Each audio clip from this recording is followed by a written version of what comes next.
Впервые в истории грузинский футболист стал чемпионом Франции. Впервые в истории грузинский футболист выиграл и чемпионат Италии, и чемпионат Франции. Конечно же, это Хвича Кварацхелия.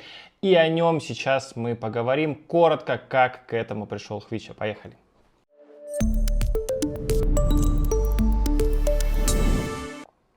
Друзья, всем привет! Новый формат. Повторюсь, я уже говорил об этом на канале. На главные события, происходящие в европейском футболе, в мировом, с участием грузинских футболистов, нельзя не реагировать, нужно их обсуждать. И сегодня у нас в центре внимания Хвича Кварацхелия. Я делал полноценный выпуск, полноценный стрим, больше 2 часов просидел там, с вами общался. Спасибо всем, кто был, спасибо, что ставили лайки. Почти 10 тысяч просмотров этот стрим уже набрал. Если вдруг вы хотите как-то восстановить цепочку событий, что происходило вчера в Париже, можете пересмотреть. Вот здесь вот ссылочка. Ну а если вам коротко надо, я понимаю, что вы все занятые люди, вы можете посмотреть вот этот коротенький выпуск. Здесь мы обсудим самое главное. Итак, друзья, ну давайте начнем с того, что вообще, как Квара стал чемпионом Франции? Ну, для начала он пришел в ПСЖ, я не знаю, помните ли вы этот день, этот час. Я был удивлен таким выбором, я думал, ну блин, ну Франция, ну Париж, ну что там делать? Bonjour, je m'appelle Хвича. Ici c'est Paris.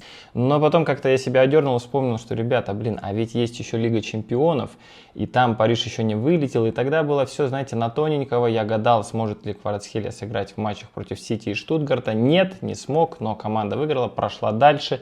Там попался Брест, и, в общем-то, все хорошо пошло. Ну, а в чемпионате Франции, ну, как бы уже и на ту пору, в конце января, сомнений не было, что Хвича возьмет титул, что ПСЖ выиграет. Ну, наверное, знаете, я лично больше за Хвичу переживал, думаю, как и вы, вообще будет ли он играть, как у него сложится, адаптация, потому что, ну, в Наполе последний месяц был не самый лучший, там даже и травма была, и, ну, как-то все было неприятно. Но пока давайте про чемпионат Франции. Все-таки Хвича чемпион Франции. Давайте начнем с того, что не так много, в принципе, грузинских футболистов играли во Франции.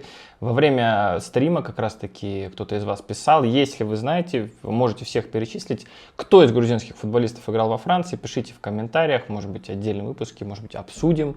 Это, мне кажется, тема интересная. Но чемпионом Франции не становился никто, это факт. И вот у Хвичи такой шанс появился. Вы наверняка помните его дебют в матче с Реймсом, все мы ждали его, грузинские журналисты, Ситанте, Саба Сапанадзе, все поехали смотреть этот матч, я не поехал, извините, но я делал тоже стрим на эту тему, не буду предлагать вам его уже пересматривать, думаю, что он не такой был насыщенный. И вот тогда во втором тайме Хвича отметился первым результативным действием в том матче с Реймсом, и парадокс в том, что это вот единственный матч, который Париж не смог выиграть при Хвиче Кварацхелии, тогда была ничья 1-1, вот Реймс не дал себя в обиду. Но в целом глобально у Хвичи 10 матчей в чемпионате Франции, 2+3. Неплохая статистика, ну причем средняя оценка за матч 7.36. Вчера он был признан также лучшим игроком матча. Я думаю, ну если из таких самых ярких встреч вспоминать, ну наверное, это гол Монако обязательно. Первый гол Хвичи в Париже, вы помните, каким он был красивым. Его даже признали голом месяца, если я не ошибаюсь.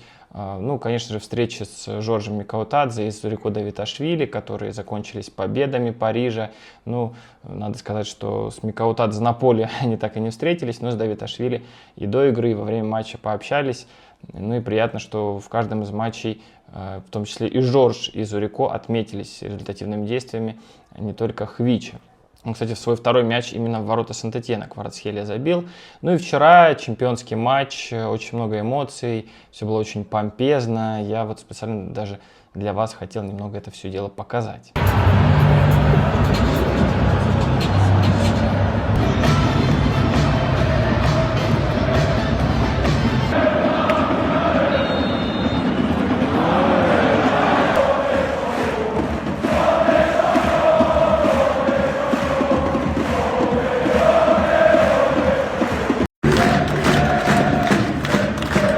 Вот такой был антураж, знаете, я когда матч смотрел, мне казалось, ну, Париж, надо сейчас забивать. Конечно, Астон Вилла там где-то маячит на следующей неделе, важный матч, четвертьфинал, домашний. Нельзя повторять ошибок, как с Ливерпулем, но все же чемпионский матч дома, Анже, 13 место, команда 4 матча забить не может.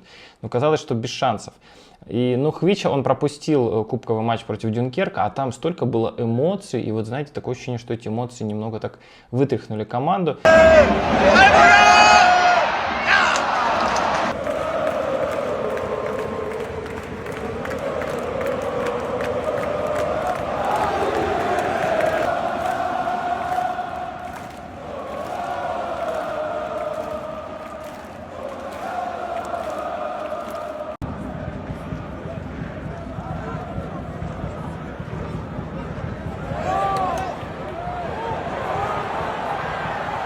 Ну и тут Анже, который обороняется, который надо раскатывать, пробивать.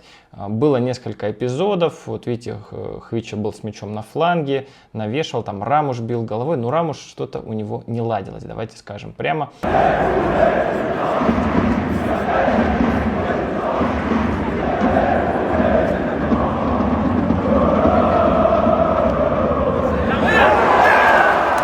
И в итоге так он в этом матче не смог забить. Но гол, конечно же, состоялся при участии Хвичи Кварацхелии. Такая была быстрая атака, закидушечка на Квару. Он там хорошо защитника убрал. Потом в пару касаний на дальнюю штангу сделал доставку. Дезире Дуэ забил, и счет стал 1-0. И, в общем-то, стало все понятно, потому что Париж устраивала даже и ничья.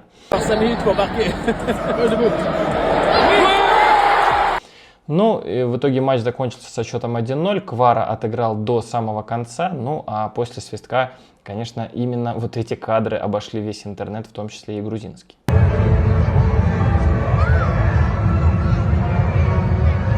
Ну и давайте еще пару слов про показатели Хвичи в этой игре. Еще раз повторюсь, что он был признан лучшим игроком матча, у него оценка 8,7, с Фабианом Руисом они по ходу игры так соперничали за то, кто будет лучше. Вот посмотрите, тепловая карта, в общем, он и слева, и справа действовал, но голевая передача с традиционного для Квары левого фланга в итоге пришла. Ну, в этом матче у него было не так много ударов. Тут, видите, всего один удар в створ, один удар мимо ворот и один удар был заблокирован. Много удачных единоборств, достаточно много касаний мяча, целых 120, 90% точность передач. В общем, показатели все на уровне. Ну, а по количеству единоборств выигранных Квара вообще был лучше в составе двух команд. Но, конечно, Анже, наверное, всерьез вообще рассматривать не стоит. В этом матче команду было особо незаметно. Ну, вот так вот Квара вошел в историю, восхищенные публикации, все довольны. И Париж, посмотрите, Париж еще ни разу не проиграл в этом году в чемпионате Франции. Париж идет на рекорд. И, в общем-то, Луис Энрике сказал, что, наверное, на остаток сезона это одна из главных задач. Еще 6 матчей во Франции играть. Перенесли тур, кстати, ради матча с Астон Виллой. И там после Астон Виллы будет 3 матча за 7 или 8 дней. То есть такой медвиг себе Париж устроит. Но вот пошла навстречу Федерация футбола Франции. Ну, наверное, стоит им за это сказать спасибо. Ну, в общем, я в заключении, я не нашел никаких интервью Кварацхелии после вчерашнего матча, поэтому давайте послушаем Маркинеса, который уже в 10-й раз стал чемпионом Франции. Столько титулов нет даже у Сент-Этьена или у Марселя за всю историю, а у Маркинеса у одного футболиста есть, представляете?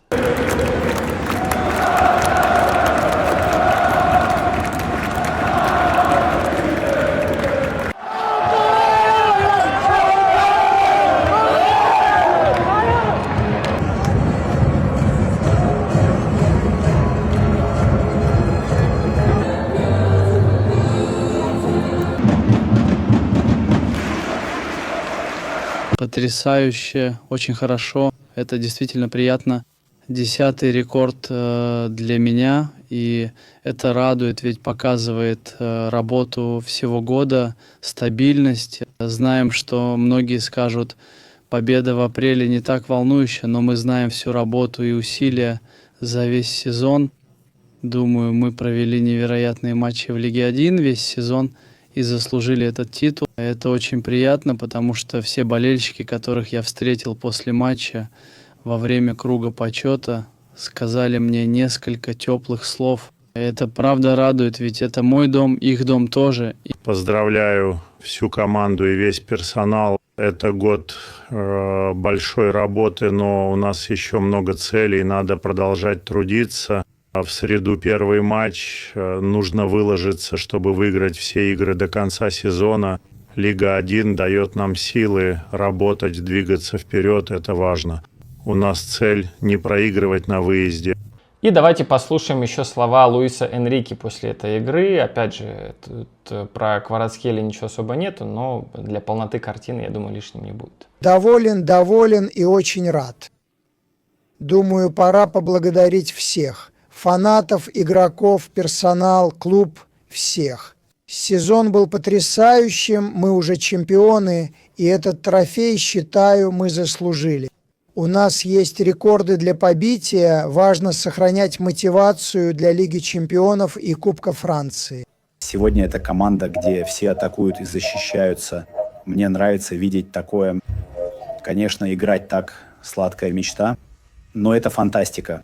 Менталитет уважать соперника в каждом матче и команда с опытными и молодыми талантами. Нет, я считаю их отличным чемпионом. Ясно, что их бюджет огромен по сравнению с нашим, во много раз больше. Несмотря на все это мне очень нравится дух этой команды. Да, вот такие мнения, вот такой праздник. Знаете, я ждал какую-то церемонию награждения прямо на поле, но, знаете, были празднования на трибунах с фанатами, что-то попрыгали, посмеялись, похлопали и все. Надеюсь, что праздник большой еще впереди, и мы его увидим.